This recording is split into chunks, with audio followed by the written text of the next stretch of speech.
Mesdames et messieurs, ici présents pour venir nous écouter, merci d'avoir été patients parce qu'à cette heure-ci, nous devions avoir fini le thème de ce panel et avec les contraintes de temps, nous voici en train d'essayer de le tenir comme si de rien n'était.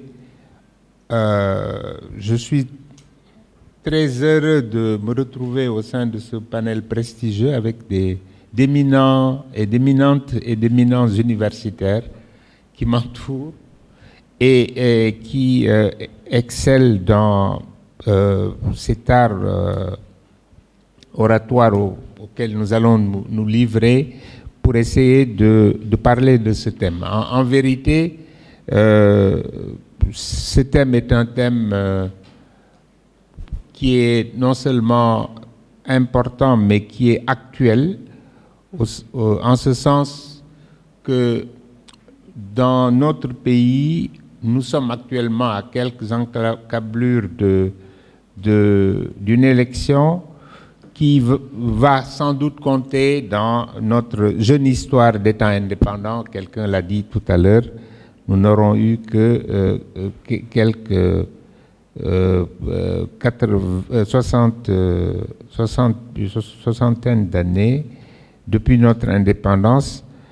Et ce thème est un thème important en lui-même déjà, en ce qu'il touche la démocratie, mais quand il met en face à face deux logiques qui se contredisent, celle d'une logique de conservation, de conquête et de conservation du pouvoir et celle d'une logique citoyenne qui serait, elle, tout à fait contraire, mais qu'on ne définit pas, cela vaut la peine d'en discuter et de voir est-ce que nous campons bien le sujet, est-ce que nous avons des perspectives en ce qui concerne le Sénégal et l'Afrique.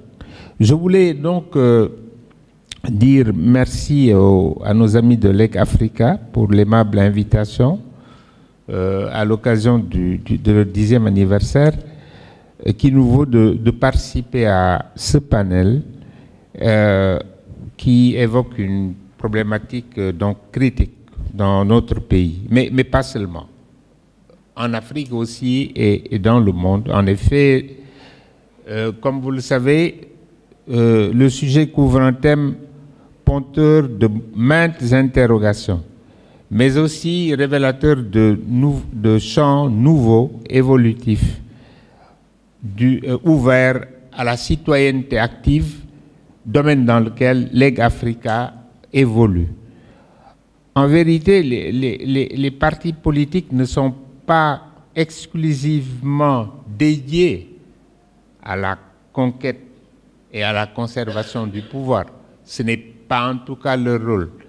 Ils doivent aussi veiller à l'éducation de leurs militants, à veiller à l'éducation citoyenne, à veiller à la conscientisation citoyenne, à veiller à la promotion des thèmes porteurs des politiques publiques qu'ils suggèrent à la lumière de leurs idéologies et doctrines dans lesquelles ils viennent s'abreuver.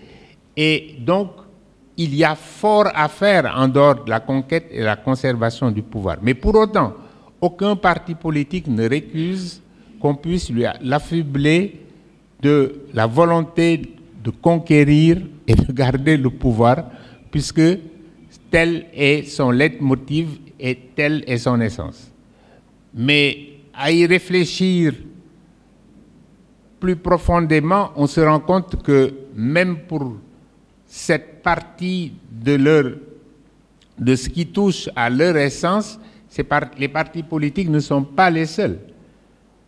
Une opposition dans n'importe quel pays démocratique a aussi l'ambition de conquérir le pouvoir et de le conserver. La question qui se pose à nous, c'est donc une question pas facile à traiter, puisqu'elle touche plusieurs aspects de la mission de tous les acteurs politiques. Et la question, c'est plutôt tous acteurs politiques confondus, quel rôle peuvent-ils jouer, les partis du pouvoir comme de l'opposition, face à une société civile, à un mouvement citoyen qui, lui, voudrait avoir une exigence de plus long terme qui n'est pas du tout la conservation du pouvoir, mais plutôt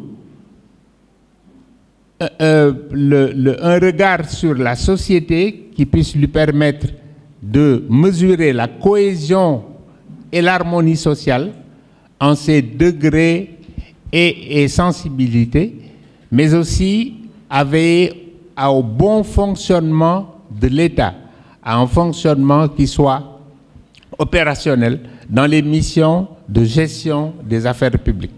Donc, voilà ce que je voudrais camper, disons, dans ce titre du thème remembré pour toucher au point central qui est que, s'agissant des affaires publiques et s'agissant de la vie de la société, nous avons affaire à des personnels politiques dont le rôle, c'est la politique et la conservation, la conquête du pouvoir, et d'autres qui ont une action plus long-termiste, c'est la société civile, et de voir quelles seraient les perspectives à elle offertes à cette société civile dans les mois et les semaines à venir. D'abord, quelques généralités pour permettre, disons, d'aborder ce thème.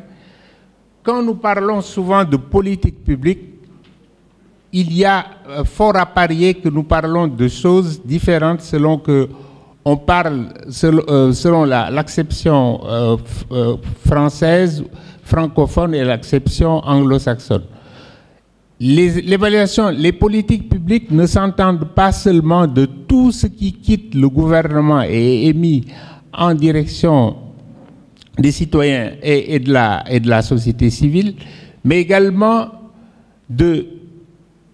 s'entendre de choses qui touchent à du logiciel, aussi bien du hardware que du software, à ce qui peut toucher aussi bien à des règles faîtières que des règles intermédiaires et des règles de base qui gouvernent l'action publique, qu'il s'agisse de la Constitution, qu'il s'agisse des lois et règlements, qu'il s'agisse des processus, des mécanismes de prise de décision, d'allocation de ressources, de dépenses, d'incitation fiscale, de subventions, etc.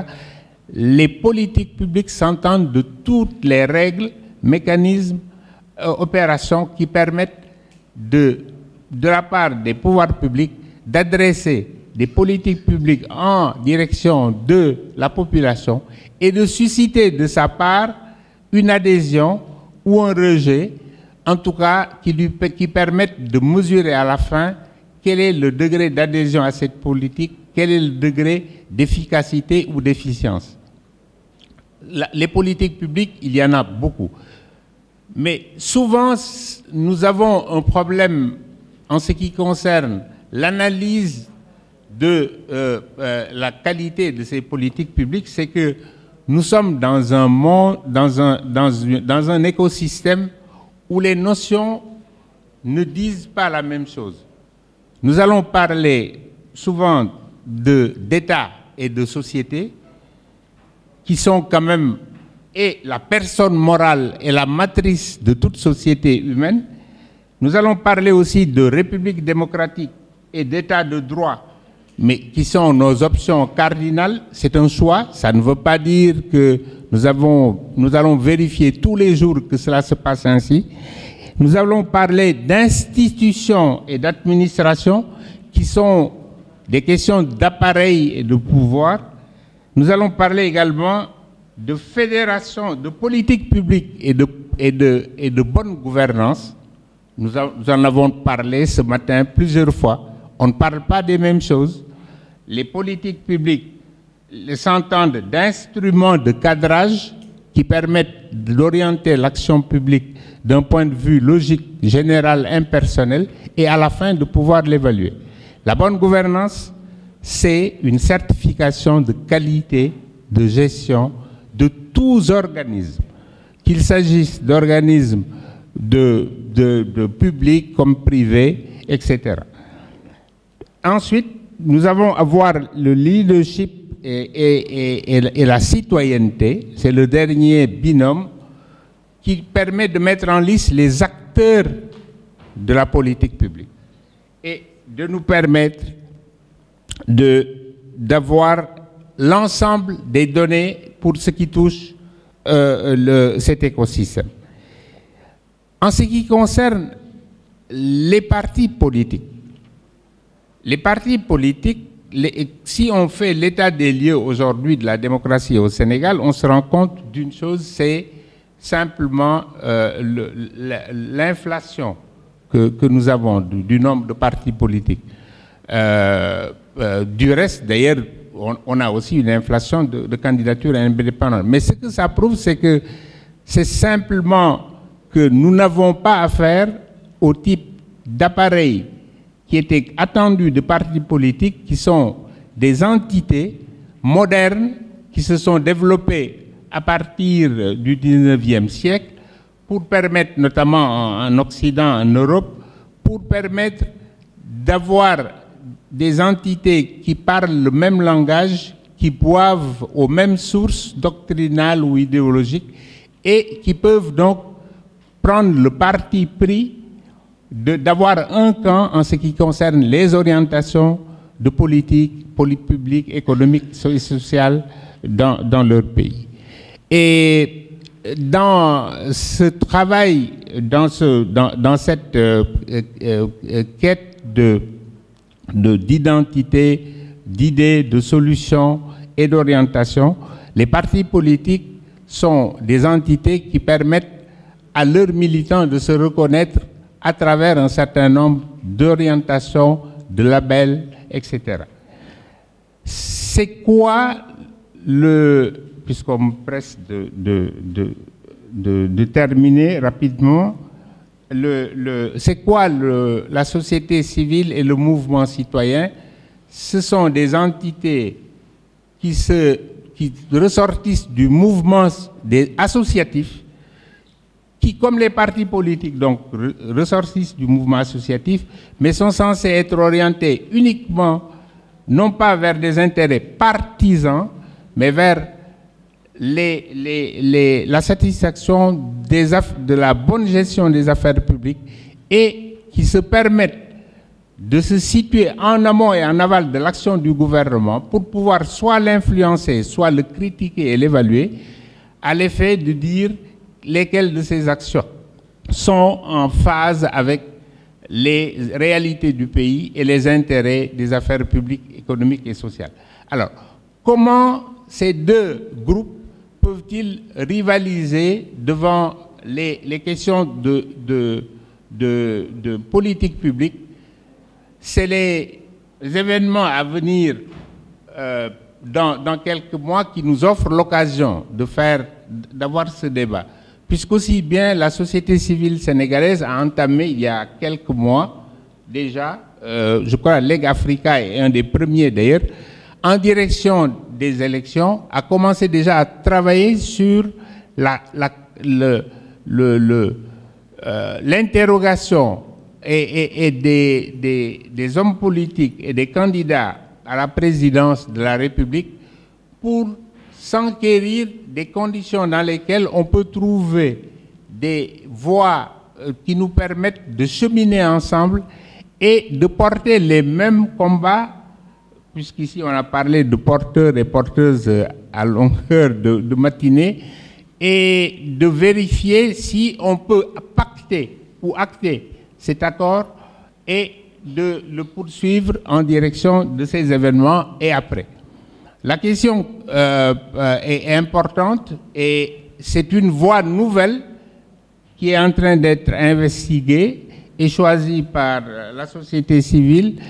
Et il me plaît de dire à l'assistance que dans toutes les évaluations que nous avons commencé de faire avec la société civile, nous avons remarqué qu'il y a bien sûr des possibilités d'ouvrir le champ de travail des associations de la société civile, pourvu que, bien sûr, nous respections également les principes de bonne gouvernance associative, qui sont les mêmes principes que nous attendons des États et que nous attendons également des autres organisations nationales et internationales.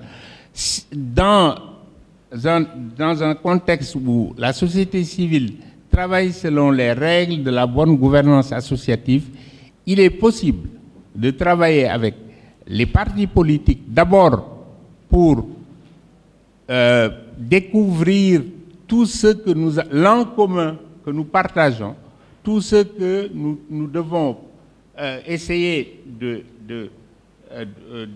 retenir comme étant les éléments centraux du contrat social sénégalais et de s'entendre là-dessus.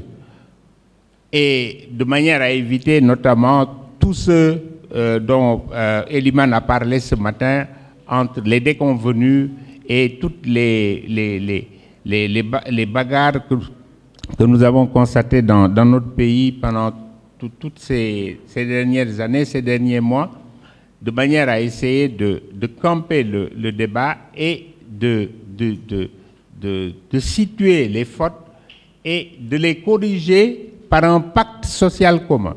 Donc, je pense que l'exercice du troisième panel va s'atteler à ça, c'est celle de voir avec les candidats à la présidence quelles sont les règles qui sont communes à tous les candidats, de quelque bord qu'ils se situent, de manière à pouvoir les sauver dans la norme faîtière de notre charte fondamentale, la Constitution. Et d'avoir également des garanties que cette fois-ci, on aura des chances de les voir, ces normes, être intégrées au plus haut sommet de notre charte fondamentale. Deuxièmement, il s'agira, et j'en terminerai par là, comme introduction, en étant prêt à répondre à vos questions, il y aura à travailler sur toutes les politiques publiques.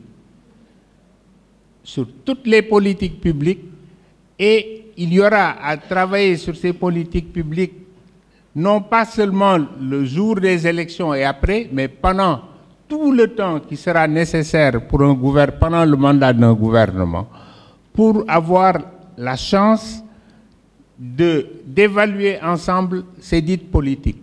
Étant entendu qu'il y a, et j'en terminerai par là, une différence entre la bonne gouvernance et les politiques publiques. La bonne gouvernance, comme la charte fondamentale, la Constitution, c'est un lieu commun partagé comme bonne norme entre tous les acteurs. Les politiques publiques, c'est un domaine qui permet d'avoir de la diversité et quelquefois même de la contrariété entre les acteurs, vu qu'ils peuvent ne pas avoir les mêmes options politiques d'une politique agricole, d'une politique de sport, d'une politique de culture, etc.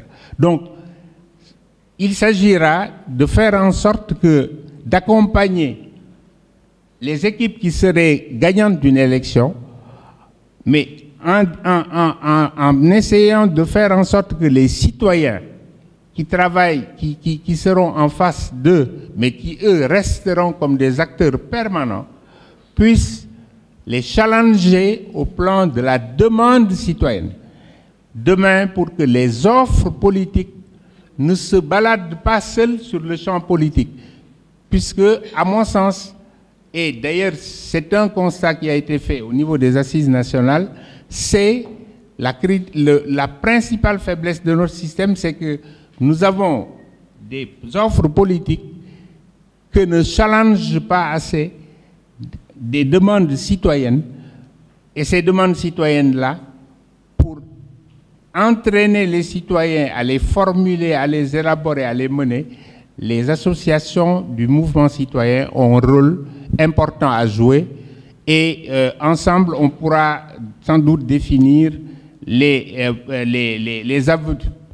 avenues et les sentiers qui devront être employer, utiliser, cheminer pour qu'on arrive à cette liaison entre la citoyenneté active et les citoyens sénégalais.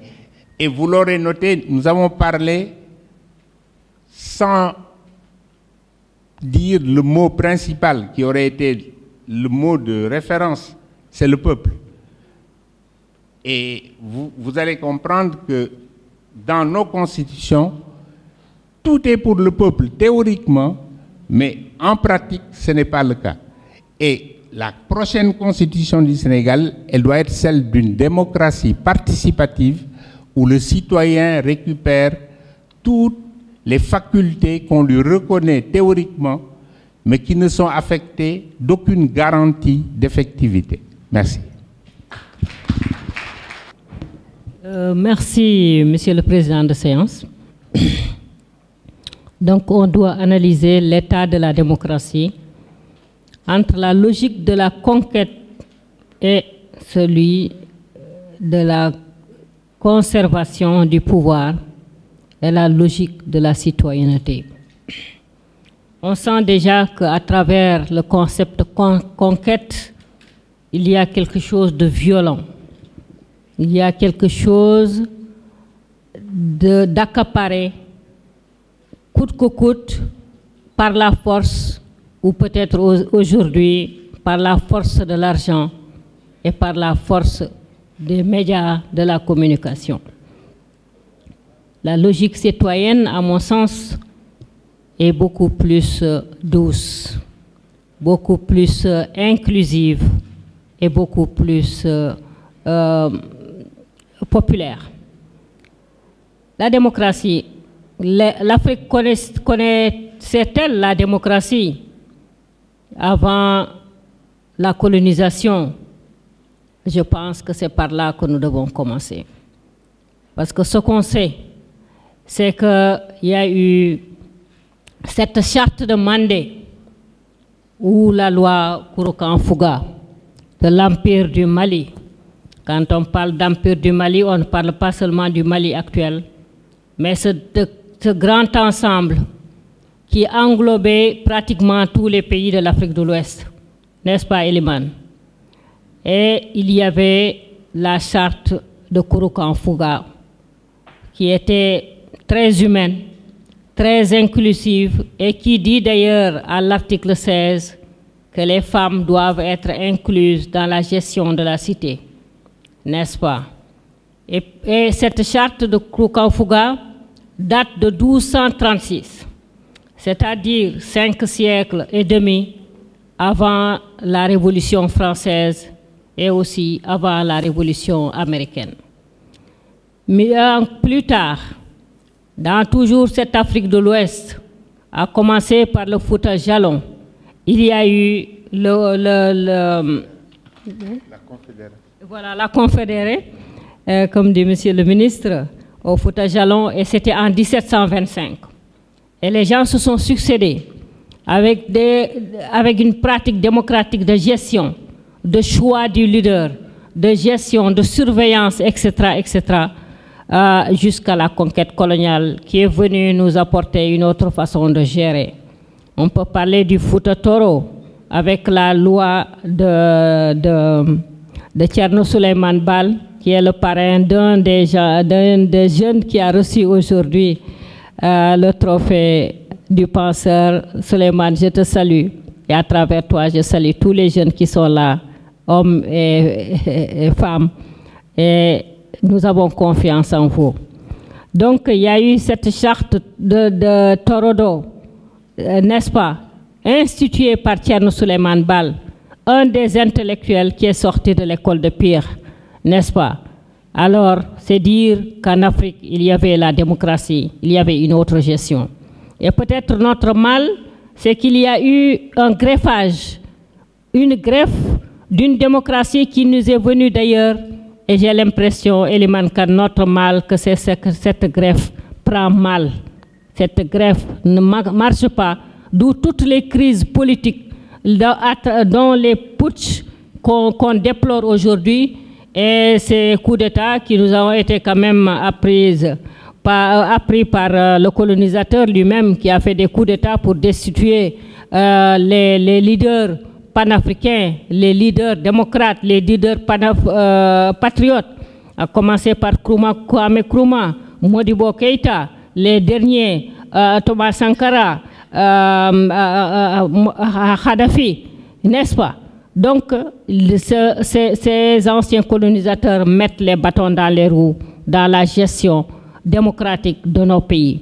Et je me permets, si vous me permettez, je vais inviter un grand monsieur qui a développé la démocratie, je veux dire Cheikh Anta Diop, qui va nous parler de la démocratie en Wolof, parce qu'il parle cette langue mieux que moi, n'est-ce pas, Kodou Fall? S'il te plaît, George.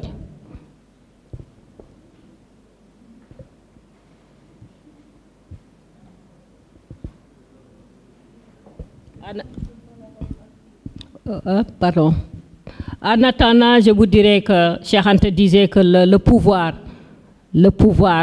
l'État n'était pas un gâteau qu'on pouvait se partager, mais c'était le Batu Mbolo, c'est-à-dire la démocratie par la base, la démocratie par la citoyenneté. D'où quand Senghor lui a dit, je vous offre 5, monsieur le professeur, je vous offre 5 postes de ministre, la moitié de l'Assemblée, et quand j'aurai confiance en vous, je vous laisserai l'État. Cheikh Anta lui a dit non. Le pouvoir, l'État n'est pas une question de démocratie, c'est un projet politique.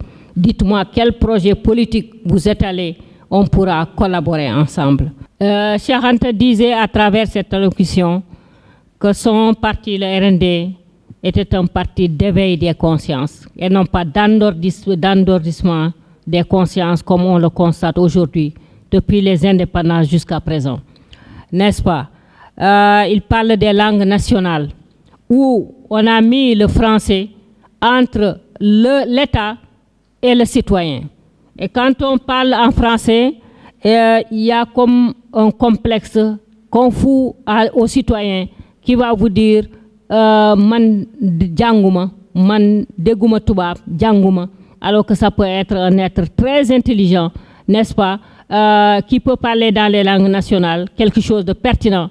Alors que si vous entendez par exemple ce que ces gens-là nous disent en Wolof, nous disent en français, vraiment ces gens-là prendraient le bâton pour les battre parce que dañu xamné dañu len di fonto. D'où la nécessité, il disait précisément qu'on ne peut pas diriger un pays à travers une langue étrangère. Je crois que ça a été évoqué et réévoqué, Kodou l'évoquait tout à l'heure. Donc, cette superficie de mettre le français où 90% de la population ne le comprennent pas, 90% de chacun des pays qui est gouverné, surtout les anciennes puissances, les anciennes colonies françaises. Donc, il disait que la gouvernance doit être un problème de choix du leader.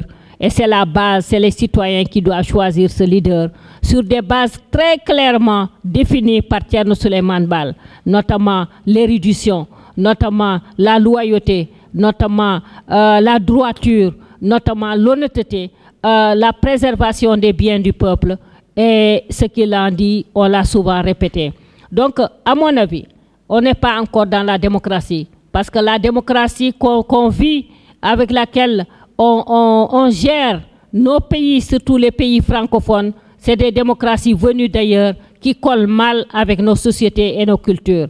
Et comme je le disais dans mes conférences, on devait, au lendemain des indépendances africaines, nous asseoir, voir qu'est-ce que nous avions avant que le blanc, comme disait Cheikh Anta Diop, ne vienne chez nous, l'actualiser et aller avec, c'est-à-dire une gestion vraiment africaine, une démocratie, pas africaine mais à l'africaine, parce que nous avons des gestions des gestions de la paix.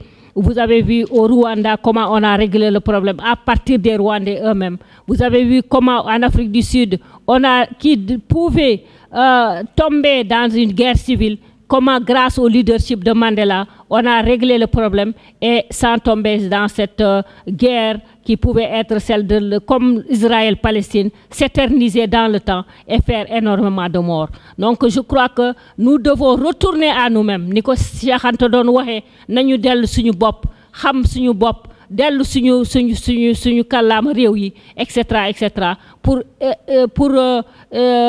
générer des constitutions qui vont dans le sens de la charte Torodo, de la charte Mandela, de la charte de Mandé, qui pourra gouverner l'Afrique et mettre ce continent sur la voie du développement durable.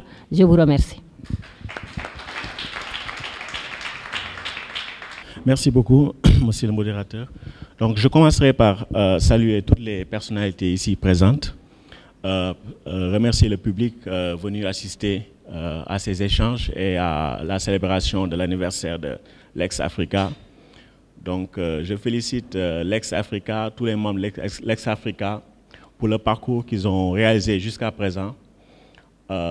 C'est une institution qui joue un rôle important dans ce pays en termes de vulgarisation d'idées, mais aussi en termes de pratique, en termes de partage de bonnes pratiques et aussi de promotion du panafricanisme. Donc je suis très heureux que certains des membres de l'ex aient été distingués, Thierno Souleymania, Abraham Niassi, Diana Bakan et d'autres. Donc vraiment, on souhaite une longue vie à l'ex et il est heureux que l'ex ait pu fêter son anniversaire au moment même où on célèbre le centenaire de la naissance du professeur Cheikh Anta Diop. J'espère que l'ex aura l'opportunité d'organiser des séances où on pourra parler plus en détail du professeur Cheikh Anta Diop, notamment également dans le domaine économique, parce qu'il y a beaucoup de choses que Cheikh Anta Diop avait dites, et de plus en plus on en voit la pertinence. Et donc peut-être qu'on aura l'occasion de revenir là-dessus. Mais aujourd'hui, il est question de démocratie, et donc quand la science commence par les concepts, et donc quand on parle de démocratie, il faut dire c'est quoi la démocratie. Et donc le premier constat d'un point de vue scientifique, c'est que le langage qu'on utilise est un langage frauduleux. Donc ce qu'on appelle démocratie n'est pas démocratie. Et donc moi je peux le dire comme ça de manière très audacieuse parce que j'ai passé 5 ans à faire cette recherche. Donc j'ai couvert toute la théorie politique occidentale de Hérodote jusqu'au XXe siècle. Donc ça a pris 5 ans et donc le langage qu'on utilise, c'est un langage qui est frauduleux. Donc si vous ouvrez par exemple le dictionnaire classique de la langue française, édition 1827, vous allez à démocratie, qu'est-ce qui est écrit? Démocratie, subdivision de la tyrannie entre plusieurs citoyens. C'est ça la définition. Oui, oui, parce que la démocratie n'a jamais été un concept aimé par l'Occident. Et donc ce qu'on appelle nous démocratie et les représentations que nous associons à la démocratie ne dépassent pas, disons, 40 ans. C'est Reagan, 1982, à Westminster. Donc toutes nos représentations et celles des sociétés civiles partent de Reagan.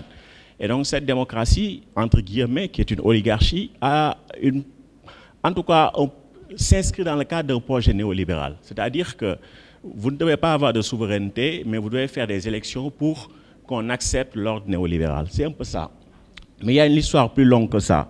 Donc moi, avec ma collègue Fanny Pigeot, avec qui on a fait le livre sur l'histoire du franc CFA, on a fait la suite de ce livre. Donc, on a écrit un livre qui s'appelle « De la démocratie en France-Afrique », une histoire de l'impérialisme électoral. Et donc dans ce livre, nous expliquons comment les élections, depuis la Révolution française, parce que la représentation politique et la problématique démocratique dans les territoires qui ont été dominés par la France commencent à partir de la Révolution française.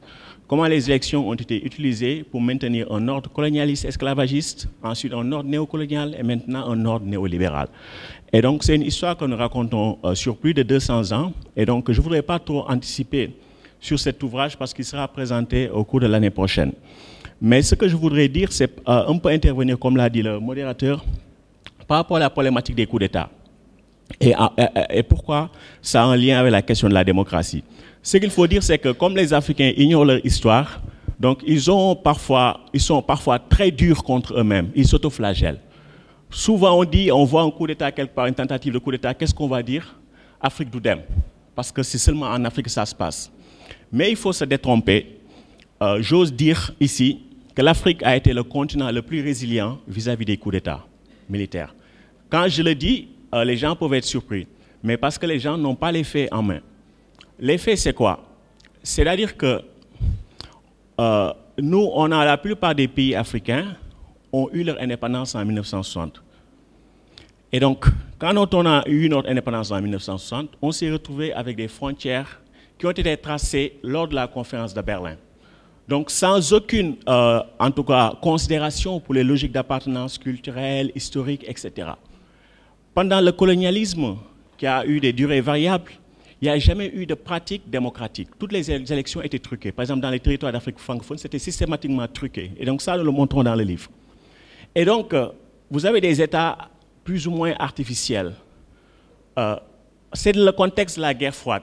C'est-à-dire que les puissances occidentales et les puissances de l'Est pouvaient intervenir pour dégommer certains, installer d'autres, etc.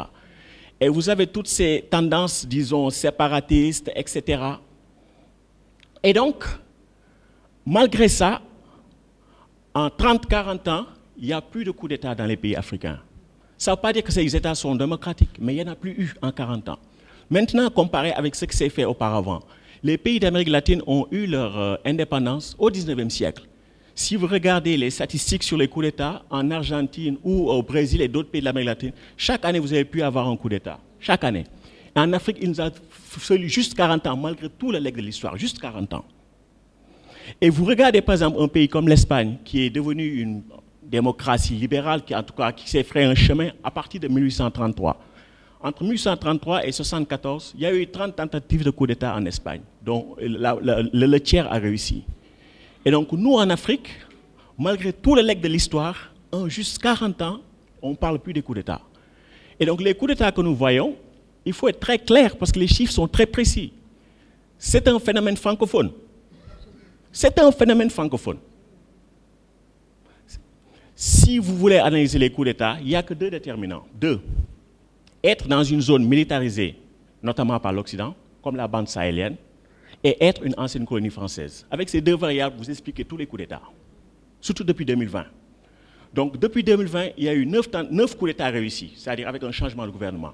8 dans les pays francophones et un seul au Soudan, qui est aussi une zone militarisée. Et vous voyez dans la zone, même si ce n'est pas des dirigeants qui sont venus au pouvoir par des putschs, mais c'est des militaires qui sont au pouvoir, comme par exemple en Mauritanie. Donc, quand vous militarisez une zone, attendez-vous à avoir des régimes militaires. Mais ce qu'on voit dans les statistiques depuis 1960 jusqu'à présent, c'est que les pays d'Afrique francophone sont les champions du monde des coups d'État. Et ça, il faut comprendre pourquoi. Et nous l'expliquons dans notre livre. Et là également, il faut revenir sur la question du scrutin, parce que tout ça est lié. En fait, nous imaginons que la démocratie, c'est l'élection. Ce qu'il faut savoir, c'est que pendant plus de 2000 ans, il n'y a aucun penseur politique qui ait fait des élections un rituel démocratique. Parce que élection et élite ont les mêmes radicales. L'élection est la procédure via laquelle on met en place une élite. Donc, par principe, une élection ne peut jamais être démocratique. Et donc, vous lisez Aristote, Platon, Rousseau, Montesquieu, tous ces gens-là vous disent que élection égale aristocratie ou oligarchie. Donc, une élection ne peut pas être démocratique, en principe. Mais il y a des élections qui peuvent être plus ou moins consensuelles, permettent d'arriver à de bons candidats qui sont là pour l'intérêt public. Mais dans le cas du système francophone, on a des constitutions qui sont faites pour les putschistes. C'est pourquoi vous avez des putschistes militaires. Pourquoi? Parce qu'il faut comprendre l'histoire du suffrage universel à 2 tours pour choisir le président. C'est une histoire que les gens ne connaissent pas et que nous racontons dans le livre. D'où ça vient? Il faut remonter à 1848 avec la première élection moderne au suffrage universel. Donc, ça s'est déroulé en France. Quand on dit suffrage universel, masculin. Et donc, Louis Bonaparte, le neveu de Napoléon Bonaparte, a été élu à la surprise générale des républicains, des socialistes, des communistes. Il a été élu en 1848. Donc le peuple qu'on disait, voilà, acquis aux idées du socialisme et autres de la République, a élu un prince comme président. Donc c'est le premier président élu au suffrage universel masculin de l'ère moderne, 1848. Qu'est-ce que Louis-Napoléon a fait?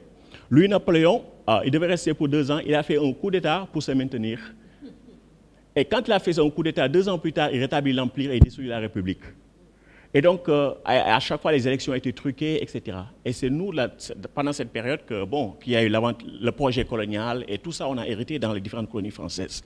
Mais ce qui est intéressant, c'est que quand il y a eu, en fait, quand l'Empire a été aboli pour la Troisième République, et donc, les Français se sont dit, on ne veut plus jamais de président élu au suffrage universel, parce qu'on ne veut plus de prince-président. Donc on va aller pour un régime parlementaire et le président aura des fonctions honorifiques et il sera désigné par un collège électoral, donc les deux chambres.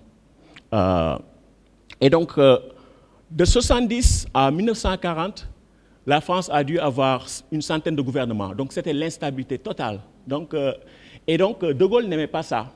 Et De Gaulle, il a dit, aux États-Unis, vous avez une vingtaine de gouvernements. En Angleterre, vous avez 14 gouvernements sur une période de plus de 70 ans. Mais nous, on en a plus de 100. Donc le régime parlementaire, il est très instable. Et donc ce qu'il faut, c'est un régime présidentiel et suffrage majoritaire. Mais quand De Gaulle arrive au pouvoir comme dirigeant, en fait, comme chef du gouvernement provisoire, 1944, De Gaulle dit, moi, ce que je préfère, c'est le régime majoritaire. Mais je ne peux pas l'instaurer parce que si je l'instaure, les communistes vont être au pouvoir. Parce que les communistes sont battus contre le fascisme. Et donc, ils ont une cote, les communistes. Et donc, les communistes représentaient un quart de l'électorat. Et donc, avec le système majoritaire, les communistes devaient se retrouver presque à dominer toute l'Assemblée. Et les États-Unis ont dit, si vous voulez le plan Marshall, il faut vous séparer des communistes. Il ne faut pas que les communistes soient au pouvoir. Et donc, De Gaulle, qui était pour le principe majoritaire, il dit non. Donc, allons-y pour le système proportionnel. Mais en 1958, De Gaulle revient. Et donc, qu'est-ce qui se passe? De Gaulle dit, en fait, j'aimerais avoir une légitimité supérieure. Donc, il faudrait que le corps électoral soit plus élargi. Donc, et Michel Debré, qui est ministre de la Justice à l'époque, défend ça devant le Conseil d'État en disant, bon, on n'a pas besoin de régime présidentiel ici, ça ne marchera pas. On n'en a pas besoin.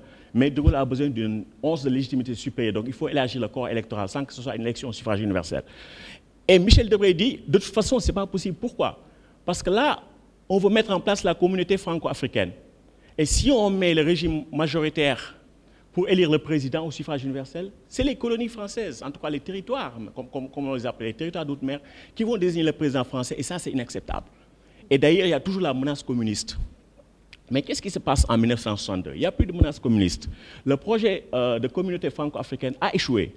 Et donc, De Gaulle revient à la charge. Il fait le deuxième amendement, la deuxième modification constitutionnelle à la Constitution de 1958. Et il fait un passage en force pour introduire le suffrage majoritaire à 2 tours pour l'élection du président de la République. C'est ce que De Gaulle fait. Et il viole la Constitution. Tous les juristes de l'époque, toute l'opposition, le Conseil d'État, le Conseil constitutionnel de France, ils disent que tout ça est illégitime, ça viole totalement la Constitution française. Et donc, qu'est-ce qui se passe? De Gaulle fait son référendum. De Gaulle est venu au pouvoir par un putsch, je vous rappelle. Hein? C'est un putschiste. Et donc, il vient, la première révision constitutionnelle faite par De Gaulle et Debré viole la Constitution française, donc ça a été dit. La deuxième aussi pour introduire ce mode de scrutin. Et donc, De Gaulle fait ça, et donc le scrutin passe, en fait, le référendum passe, et le Conseil constitutionnel dit, en fait, bon, on sait que c'est illégal, mais comme le peuple s'est exprimé, on ne peut pas aller à l'encontre de la volonté du peuple. Et c'est comme ça que le président français devient élu au suffrage majoritaire à 2 tours, suffrage universel à 2 tours. Et donc, quand Senghor s'est débarrassé des Dia, dans la foulée, il introduit ça. Et ça se généralise partout en Afrique francophone. Maintenant, ce qui est intéressant, et je vais terminer parce que j'ai un peu débordé. Quand vous lisez les mathématiciens, qu'est-ce qu'ils vous disent? Parce que les mathématiciens, il y a une littérature qui s'appelle la théorie du choix social. C'est-à-dire qu'ils ont dénombré tous les modes de scrutin depuis Condorcet. Et ils vous disent quelles sont les propriétés de tous les systèmes. Ils vous disent que le pire type de scrutin, c'est le scrutin majoritaire, spécialement à 2 tours. Ça, c'est une démonstration mathématique. Et on le voit tous les jours. Non seulement vous ne choisissez pas forcément les meilleures personnes, mais c'est des scrutins qui sont hyper polarisants. Et le meilleur exemple, c'est l'élection présidentielle qui a, par exemple, opposé Donald Trump à Hillary Clinton. Parce que le problème du suffrage majoritaire, c'est quoi? C'est-à-dire que vous avez, disons, 5 candidats et on demande à l'électeur qu'une seule information, cocher une personne. Et vous n'évaluez pas la personne. Est-ce qu'elle est bonne? Est-ce qu'elle est capable de diriger? Etc. Non, vous cochez juste une personne. Et donc, dans le cas d'autres modes de scrutin, par exemple, dit évaluatif, vous avez 5 candidats, mais on vous demande d'évaluer les 5 candidats. Et donc là, vous avez d'autres résultats. Par exemple, dans le cas américain, tous les candidats républicains et démocrates, ils ont été notés. Est-ce que c'est un très bon président? Est-ce que c'est un bon président? Président moyen? Piètre président? Déplorable? Je ne le connais pas. Et ils ont tous été notés. Et ce qui était le moins apprécié, c'était Donald Trump et Hillary Clinton. Donc tous les autres étaient mieux appréciés que ces deux-là. Mais c'est Hillary Clinton qui gagne les primaires démocrates, Trump qui gagne les primaires républicaines. Et au bout du compte, le plus détesté, Trump, il gagne. Et donc ça, c'est des résultats scientifiques qui ont été établis dès les années 60. Et donc les mathématiciens vous disent, si vous nous donnez, en tout cas, vous nous confiez la responsabilité d'élaborer le mode de scrutin, on détermine le vainqueur. Et donc le système qu'on a, c'est un système qui est hyper polarisant, hyper clivant, et qui ne permet pas forcément de sélectionner les meilleurs candidats. Et ça, on le voit. En France aussi, il y a beaucoup de travaux qui ont été faits qui montrent que généralement, il suffit juste d'avoir 20% et d'avoir l'extrême droite au deuxième tour pour gagner la présidentielle. Donc c'est un système qui est fondamentalement verrouillé. Et c'est aussi un système qui est anti-jeune. Pourquoi? Parce que si vous êtes un jeune, et ici, quand je dis jeune, moins de 50 ans, et que vous êtes nationaliste, quand je dis nationaliste, c'est-à-dire que je n'emploie pas ça d'un point de vue péjoratif, mais il faut juste dire que vous mettez les intérêts de votre peuple devant les autres intérêts extérieurs. Vous ne pouvez pas gagner une élection normale, c'est impossible. J'ai fait une base de données. Tous les présidents qui ont, en Afrique subsaharienne, ancienne colonie française, 16 pays, tous les dirigeants de 60 à maintenant, il n'y en a aucun qui soit nationaliste et qui soit venu au pouvoir via des élections normales compétitives. Il n'y en a pas. Et la situation s'est dégradée depuis 2020 dans tous ces pays-là où les présidents choisissent eux-mêmes leurs adversaires, truquent les élections, etc. Donc c'est ce système-là qu'on a et qui justifie qu'on ait ces putschs. Parce que paradoxalement, et ça les gens ne disent pas, le seul moyen qu'ont les jeunes d'arriver au pouvoir, c'est via des putschs. Parce que les jeunes civils qui sont compétents, brillants, etc., on le dit que vous ne comptez pas. Et donc, les putschs militaires, ça ne date pas d'aujourd'hui dans le cas de l'Afrique francophone. Quand vous regardez sur ces 16 pays-là, de 60 à maintenant, sur les 30 les plus jeunes, les 21 sont des militaires. Les 21 sont des militaires. C'est-à-dire qu'on a un système qui dit aux jeunes, qui constitue la démos, la majorité, vous ne comptez pas. Donc, il faudra retravailler à tout ça, penser à tout ça, retravailler et avoir d'autres formes de constitution qui sortent du système colonial dans lequel nous sommes. Merci beaucoup.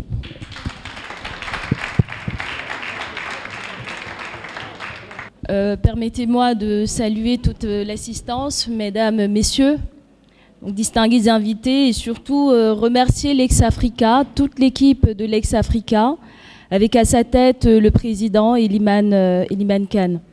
Et c'est un honneur de me retrouver là aujourd'hui, aux côtés de ces distingués messieurs et mesdames docteurs, mais aussi aux côtés de ma maman, Marema Touré. Je ne peux pas l'appeler Madame Thiam, c'est ma maman. Et donc, je commencerai par... hier, j'avais préparé toute une présentation. Monsieur Diallo m'a dit non, c'est pas la peine, venez sans. Et donc, après ce que j'ai entendu avec la présentation de Madame Ly et puis suivi de celle de Dr Sylla, je ne peux pas insister sur la démocratie ou encore mettre l'accent sur l'histoire qu'elle a avec l'Afrique, avec l'Occident. Donc en termes de concept, je ne vais pas m'appesantir là-dessus. Juste insister sur le fait que on parle de deux moments différents à travers ce que Madame Docteur Ly a dit en partant de l'Afrique depuis le XIIIe siècle déjà, s'agissant de la démocratie avec la charte de Kourou-Kanfourgan, la charte du Mandé, et puis l'histoire du XVIIe, XVIIIe siècle s'agissant aussi de la démocratie, mais qu'on peut aussi remonter à la Grèce antique. Et effectivement, s'agissant de l'Afrique, moi je mets tout le temps l'accent non pas sur la démocratie, mais sur une certaine politique consensuelle, qui fait que justement, en fait, qu'on puisse, en termes de discussion, se réunir autour d'un pench. Le pench nous parle, l'arbre à pas l'arbre nous parle, et il n'y a pas plus démocratique, en fait, que ces notions-là. Et donc, en pensant à la démocratie, je m'arrête sur cela, s'agissant de l'Afrique. Maintenant, pour les deux logiques qu'on a fait ressortir, à savoir la logique de conquête et de conservation du pouvoir, et de l'autre bord, la logique de la logique citoyenne, ça me fait penser à deux choses, c'est-à-dire la société politique d'une part et la société civile de l'autre. La société politique, en termes de conquête et de conservation du pouvoir, bien entendu, toujours en restant sur la terre africaine, on pense en fait à comment les conquêtes se faisaient avant l'arrivée de l'Occident sur nos terres. Et donc, à travers les royaumes, à travers tout ce qu'on a pu concevoir dans les grands empires mondains, entre autres, et effectivement, il y a eu des guerres de conquête de pouvoir. On pourrait faire toute une leçon là-dessus, mais c'est pas important. Ce qui est important de retenir ici, c'est que moi, quand j'ai vu État de la démocratie entre ces deux logiques, j'ai pensé tout de suite à un diagnostic. Diagnostic tel que le ferait un médecin en se disant on en est où, qu'est-ce qui doit être et qu'est-ce qui est actuellement. Qu'est-ce qui doit être, c'est que justement sur quel angle d'attaque on devrait penser l'état de la démocratie à partir de ce qui doit être et ce qui est actuellement. Et d'où on parle. Je me suis limitée au cas du Sénégal, tout simplement. Mais on pourrait, avec certaines spécificités, approfondir la réflexion et l'étendre sur tout le continent africain. Mais dans tous les cas, ce qui est important de retenir ici, c'est que, en termes de ce qui doit être, c'est que, je l'ai dit tout de suite, il y a deux logiques qui ont été développées partant de l'Occident avec l'histoire que celui-ci a eu avec la démocratie, avec les coups d'État aussi, mais aussi ce que Dr Lee a fait ressortir avec l'Afrique. S'agissant de l'histoire qu'elle a eue en termes de politique. Mais ce qu'on considère dans les faits aujourd'hui, c'est ce que nous propose finalement en termes de pouvoir, surtout de conquête du pouvoir, de conservation du pouvoir, c'est ce que nous propose l'Occident qu'on a retenu dans la pratique. C'est-à-dire, très souvent on fait référence à Machiavel dans la conquête et la conservation du pouvoir, et donc cette philosophie classique, cette philosophie politique classique, en mettant l'accent sur les ruses, sur le cynisme, entre autres. Et on parle du pouvoir en se mettant dans la peau de la pensée de Machiavel, cette philosophie classique-là. Philosophie classique qui a été par la suite, on va dire, court-circuitée par une philosophie politique un peu plus moderne, qui en fait plus ou moins discute ces thèses de Machiavel sur le cynisme, sur la ruse, en mettant en place des notions comme l'éthique. Monsieur Eliman en parlait tout à l'heure en disant qu'effectivement c'est quelque chose qui ne ressort pas et qui a toute son importance. En effet, oui. L'éthique ressort, mais l'éthique ne nous est pas, en fait, si on fait un bref retour sur notre histoire, nous, africaine, ne nous est pas inconnue. Parce qu'il nous suffit de rester sur le territoire africain, sénégalais en particulier, pour savoir, en fait, à quoi on fait référence en parlant d'éthique, en parlant de certaines valeurs. Les valeurs telles que le ngor, telles que le djom, telles que le ben de bat. Quand on disait Birima Biche ben de bat, c'est parce qu'en fait, il ne revenait pas sur ces dires. Et lorsqu'on fait un focus sur ce qui est, c'est-à-dire il y a 12 ans, qu'est-ce que je raconte? Je dis 12 ans, mais c'est il y a 11 ans, en 2012. Voilà, on était en train de se dire, oui, un président a dit Mawaron Wahet. Donc j'avais dit, je me dédie. Et il y a quelques mois, un peu avant le 3 juillet, on était en train de se dire, mais qu'est-ce qui va être fait? On n'était pas sûr de ce qui allait être décidé concrètement. On ne sait pas si le président allait participer à des élections ou pas. On était dans l'incertitude totale jusqu'à ce qu'il prenne la parole pour nous dire finalement je me retire. Mais pas parce que c'est ce qui doit être, parce que je le veux et je vous le donne en cadeau. Et donc, ça pose la question du ce qui est et ce qui doit être, en termes d'éthique, en termes de...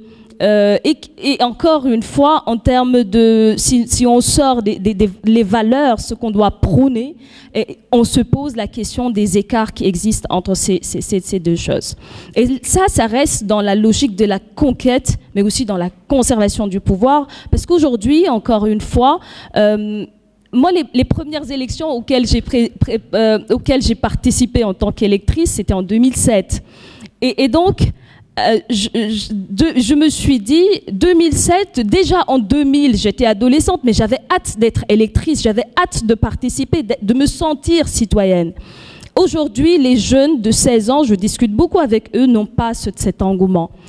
Ils se voient tous désorientés, ils ne savent pas ce que leur réserve, à 18 ans, ce que l'avenir leur réserve, parce qu'en fait, ils se posent des questions sur, mais est-ce que finalement, c'est cela les élections? On est à quelques encablures justement des élections présidentielles, mais on ne sent pas ce qu'on sentait d'habitude. Les citoyens qui sont dehors, qui ont envie de participer, et c'est ce qui m'amène justement à l'autre logique civile, c'est-à-dire la logique de la participation civile tout simplement. D'habitude, dans la participation civile, on voit 4 choses, 4 formes. Donc la participation à travers la représentation, la délibération, la représentation collective, mais aussi le vote, donc 4 principales.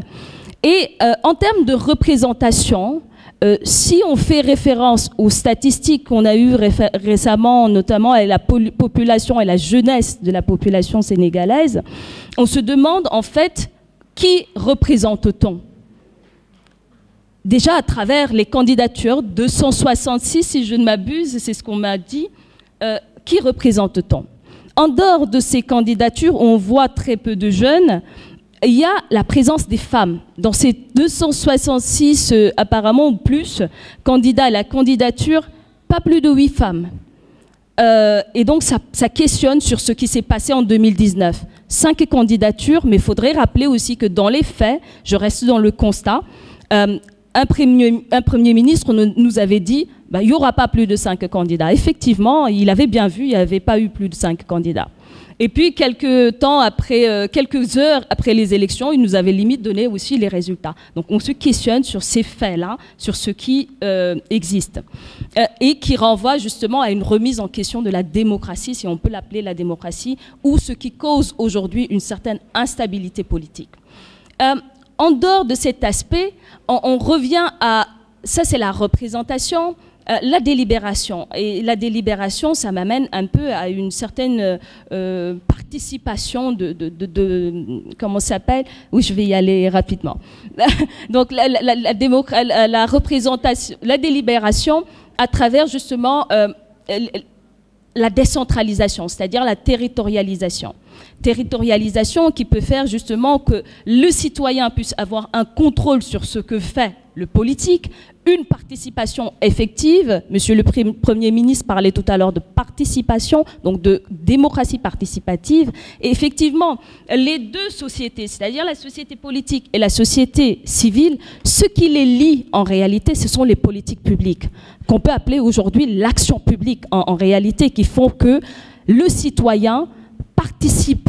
Le citoyen co-construit, participe dans cette co-construction, dans cette co-décision de l'action publique. L'action publique n'est plus du fait du politique, mais du fait d'un ensemble d'acteurs. Et le Premier ministre a parlé tout à l'heure d'acteurs. Ce sont ces acteurs-là qui ne sont pas que politiques et qui font l'essence et qui font aussi l'importance et l'utilité d'une politique publique qui va répondre aux souhaits et aussi aux enjeux actuels qui animent toute une population qui est aussi jeune, comme le témoignent, je le disais tout à l'heure, des dernières statistiques.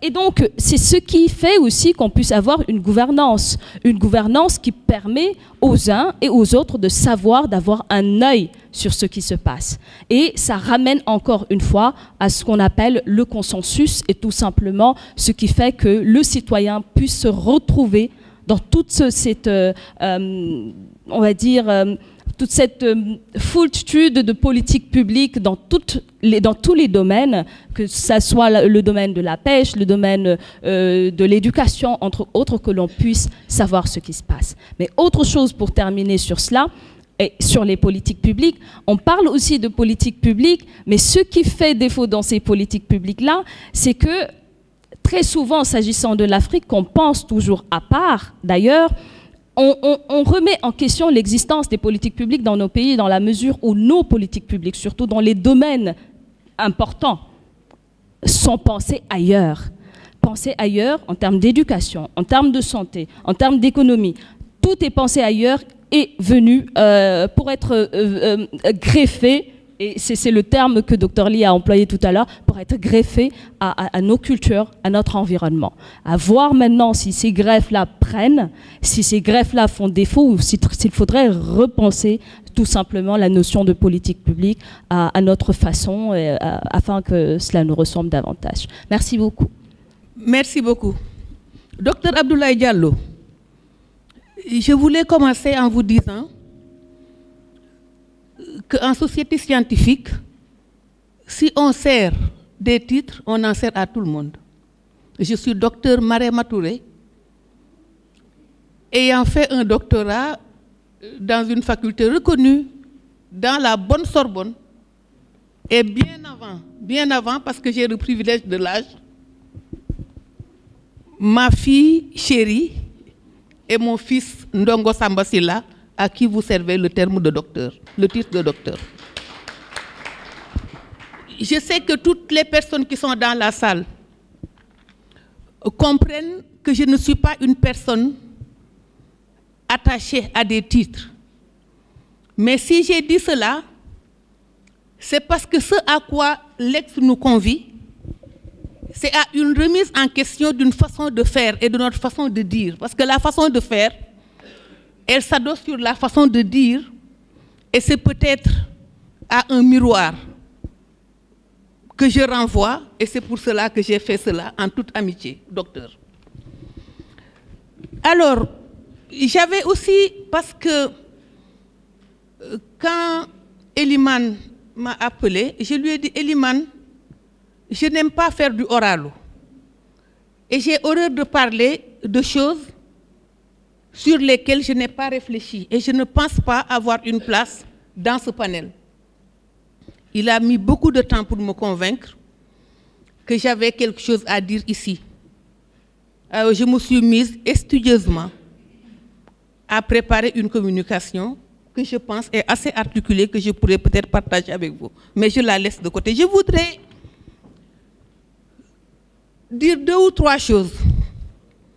La première, c'est ma satisfaction. Réellement, je suis contente d'être membre de ce panel, parce que sur ce panel, je suis avec une sœur avec qui je partage beaucoup de choses en termes de conviction, et ça se fera tout à l'heure sur mes réactions, parce que ce sera une autre manière de dire ce qui a été dit. Je suis aussi avec 2 de mes fils qui m'appellent Tanti, et je ne le suis pas pour rien, pour lesquels j'ai beaucoup d'admiration, et je vous découvre tous les jours avec autant de fierté, parce que je me dis que ce n'est pas la relève seulement qui est assurée, mais quand je vois Eliman, quand je vois tous mes enfants qui sont dans la salle, je dis il y a de quoi avoir de l'espoir en l'Afrique, parce que vous êtes la jeunesse d'Afrique que moi j'admire. Je partage aussi ce panel avec un concitoyen que je connais de loin, parce que les citoyens ordinaires ont le devoir de connaître les autorités. Monsieur Mamadou Lamine Loum, vous êtes une personne que je respecte. Vous êtes aussi une personne pour qui j'ai beaucoup de considération. Et cela ne date pas d'aujourd'hui. Je n'ai pas été aux assises. Mais je vous suis et j'admire cet engagement. Peut-être que je ne suis pas d'accord avec vous sur beaucoup de choses. Alors, que m'inspire ce débat après vous avoir souhaité un bon anniversaire? Je voulais d'abord, Eliman, me réjouir de la présence d'enfants dans la salle. J'ai vu quelqu'un entrer avec son fils qui cheminait doucement auprès de lui. D'ici de la table, je vois les jeunes filles, 4 jeunes filles bien endimanchées qui sont dans la salle. Et je t'avais dit, Eliman, avant qu'on ne commence cette activité, que la transmission, c'est aussi par des faits. La prochaine fois qu'il y aura un si beau panel, songez à amener ne serait-ce que les élèves de terminale, parce que la transmission, c'est aussi comme ça que cela se fait. Le fait de faire contribuer les jeunes, c'est aussi en les mettant comme acteurs dans des choses comme cela. Et c'est en ça que c'est important que Ndeye Astou ait convoqué la question des valeurs. Elle est importante, la question des valeurs. Et c'est fondamental, la transmission des valeurs, parce que la transmission générationnelle, intergénérationnelle, elle doit d'abord être la transmission des valeurs. Ndeye Astou, merci de nous avoir dit qu'il y a toute une école de pensée qui nous dit qu'il n'y avait pas la démocratie en Afrique, il n'y avait pas la démocratie, mais il n'y avait pas la démocratie ailleurs. Mais je pense que ce qui existait en Afrique et qui est indéniable, c'est que l'Afrique avait ses façons d'assurer le consensus.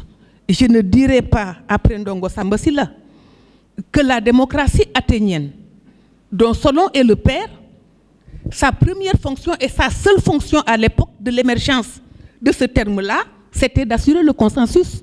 C'était de ramener la paix à Athènes en faisant en sorte qu'il a imposé un consensus aux différents protagonistes. Et je ne dirais pas aussi, parce que vous l'avez dit, que cette démocratie, quand on regarde son évolution et son contenu, cela a changé beaucoup en fonction du référentiel de la démocratie qui est le peuple. Parce qu'effectivement, la conception du peuple a changé. À Athènes même, on a commencé à parler de populaire, mais qui était le peuple? Le peuple excluait les esclaves et le peuple excluait aussi les femmes. Ça veut dire qu'on disait la population, mais le concept même de population, ce n'était pas la totalité des habitants d'Athènes. Alors, sujet ou citoyen, vous pensez que je pense aux travaux de Mahmoud Mamdani, mais juste maintenant pour revenir sur notre sujet, je suis tout à fait d'accord avec tout ce qui a été décrit, notamment par le Premier ministre Mamadou Lamine Loum, sur ce que moi j'appelle les dysfonctionnements des politiques publiques. Je suis tout à fait d'accord aussi avec ce que tout le monde a dit sur le fait que cela ne s'y est pas.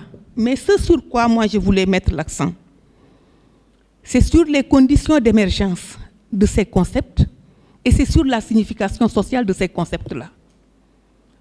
Nous parlons beaucoup de pouvoir, nous parlons de l'État. Je vais rajouter, nous parlons aussi du savoir.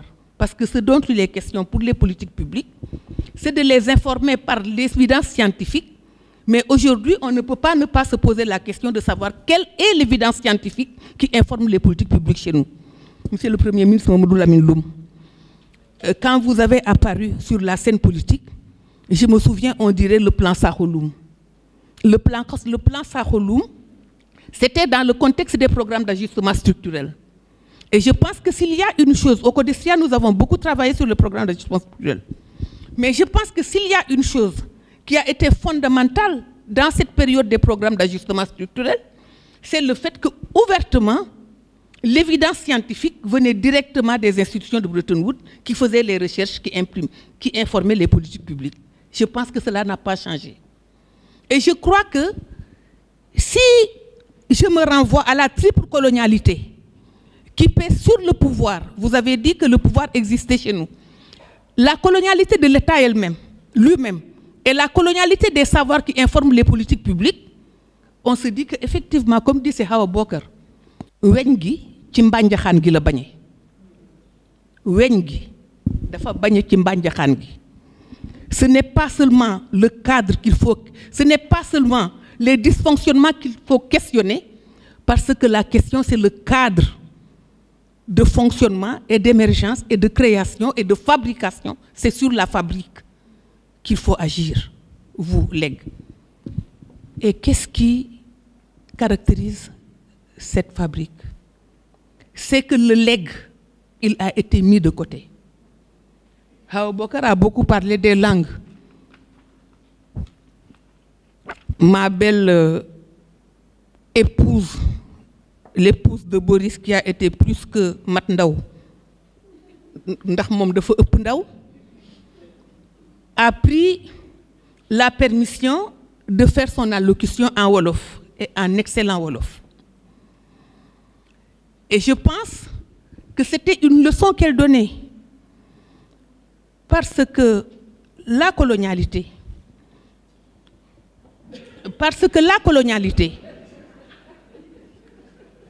elle se base sur deux choses qui me semblent fondamentales. Docteur Diallo, je prendrai mes 10 minutes par indiscipline et par aussi droit d'avoir attendu très longtemps. Je vous dirai simplement que si vous disséquez le mode de fonctionnement et le fondement de la colonialité, c'est que d'abord, il est fondé sur l'épistémicide. L'épistémicide. Il a fallu tuer les savoirs endogènes africains, les processus de production du savoir en Afrique et les valeurs qui sous-tendent ces savoirs et les modalités de production de la connaissance qui étaient aussi importantes parce que c'était des modalités créer des ponts pour pouvoir fonder l'épistémicide parce que l'épistémicide est la mère de la colonialité. Et le deuxième procédé, c'est le linguicide. On a assassiné les langues africaines. Elles ne veulent plus rien dire. On ne peut plus s'entendre. Et évidemment, dans une démocratie fondée sur l'épistémicide et le linguicide, il n'y a qu'une société schizophrène avec une tête pensante qui porte un langage, qui porte des valeurs et qui s'est basée sur des savoirs qui n'ont rien à voir avec celui qui est le corps social, qui est le peuple. Merci, Dr Diallo, de ton patience.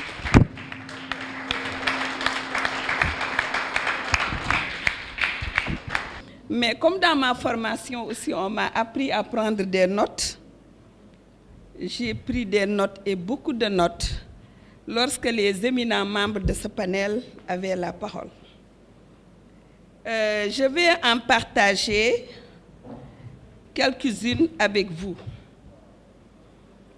Parlant de la démocratie, moi je fais partie des indignés lorsque Jacques Chirac avait dit que les Africains n'étaient pas prêts pour la démocratie. Quelques années plus tard, peut-être que je gagne en sagesse, je ne suis pas loin de partager cette vision. Parce que j'ai l'impression que finalement la démocratie est une superstructure qui est là, qui repose sur une armature. On vous dira, on a le Conseil économique, on a l'Assemblée nationale, on vote, on a. Mais finalement, c'est une superstructure, à mon avis, qui génère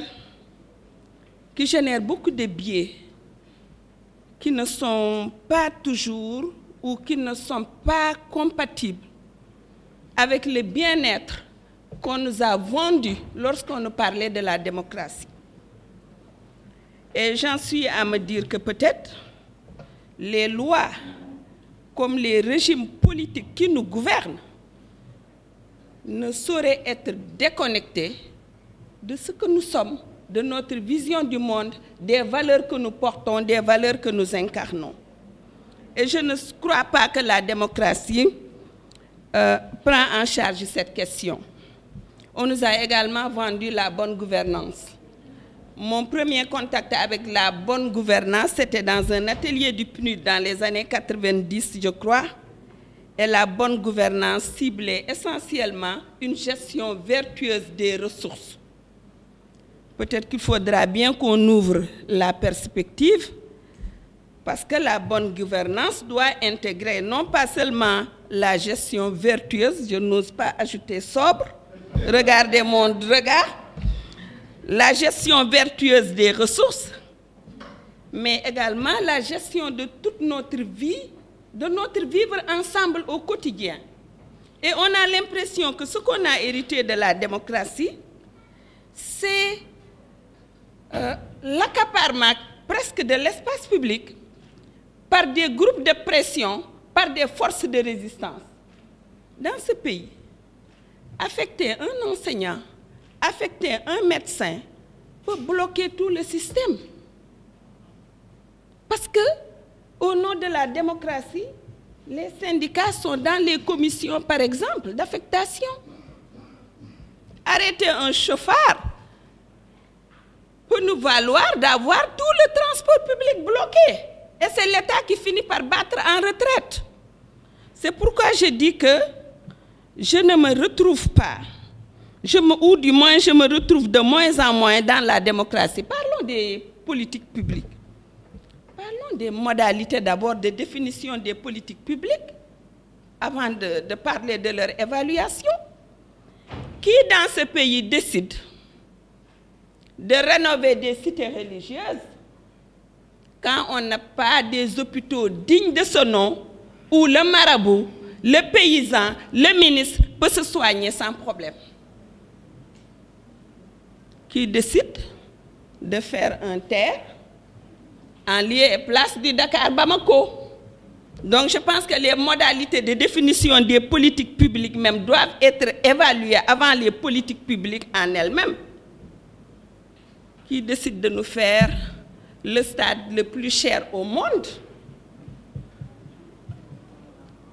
Quand vous allez dans des postes de santé dans les villages, moi j'ai vu un village, lorsque les femmes accouchent, les accompagnantes viennent avec un seau, on leur remet le placenta qu'elles vont aller creuser quelque part en brousse et elles y vont avec leur seau d'eau aussi. Je n'en dis pas plus. Maintenant, je pense que le problème de fond, peut-être c'est sorti en filigrane à travers tout ce que vous avez dit. Moi, mon problème, parce que je suis revenue de Thaïlande, de Bangkok précisément, il y a peut-être 2 mois. J'ai observé ce peuple. J'avais le sentiment de voir des gens en accord avec eux-mêmes. Ils ont leur Bouddha à chaque coin de rue. Tu peux t'arrêter 2 minutes, tu pries, tu laisses une petite offrande, tu continues. Tout est écrit en leur langue. Ils portent leur tenue. Ils portent leur nom. Beaucoup de civilité.